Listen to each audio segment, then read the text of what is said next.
I understand you wanted to come in, but before I come to you, let me come to you, Gilbert.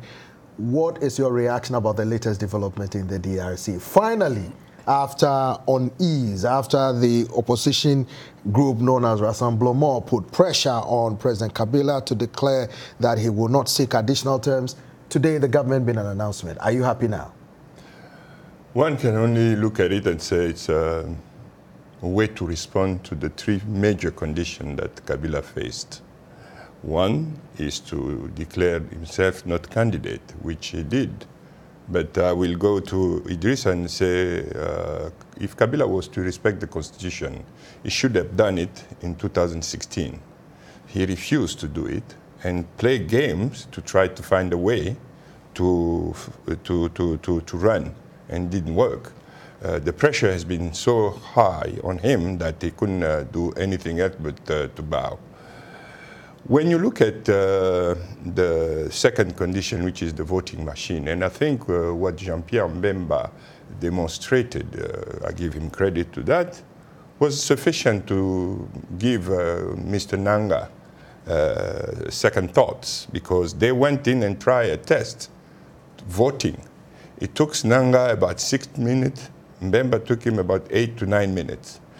So if somebody with the intelligence of Mbemba, as well as the intelligence of Nanga, takes this many minutes to vote, how will it be with the people in the interior, in the rural area, in places where they don't have access even to computer?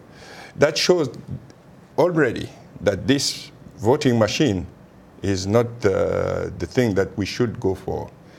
Clearly demonstrated that even if we use that voting machine, it will take only 200 people to vote in a day. So what will you do with the others? It means that you have to prolong the number of days for elections. It's not going to work. So the machine has to be completely disregarded and put out. The third issue is that the registration. If you have people who don't have a digital fingerprint, and then you have people who we don't know who they're from, it's going to be creating problems. We need to look into that very seriously. And if the international community wants to have sound, credible election in the Congo, those two other conditions have to be looked upon very seriously and resolved right now. But the other key issue is going to be the security, because security is not solved in the Congo. The insecurity is too high for people who are campaigning, for people who are moving from left and right, and this issue is going to create problems for all the candidates. So we have to make sure that we have resolved this issue before we can go into the campaign. The fact that Kabila has made his choice, it's okay. But remember, the east, where Mr. Shadari comes from, is an area where we had problems of having a lot of people who are not registered correctly. So if we keep this machine, you're going to have a victory for Shadari based on the fact that the register are not well cleaned. So we have to look into this. The international community have to look into this very seriously, and we have to agree on what we're going to do.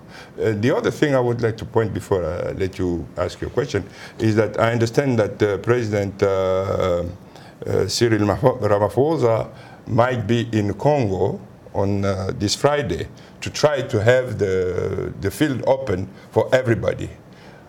How will Kabila react to that? Is he going to open up again? So that will create another delay.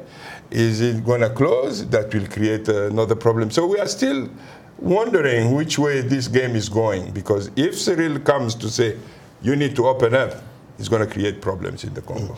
All right.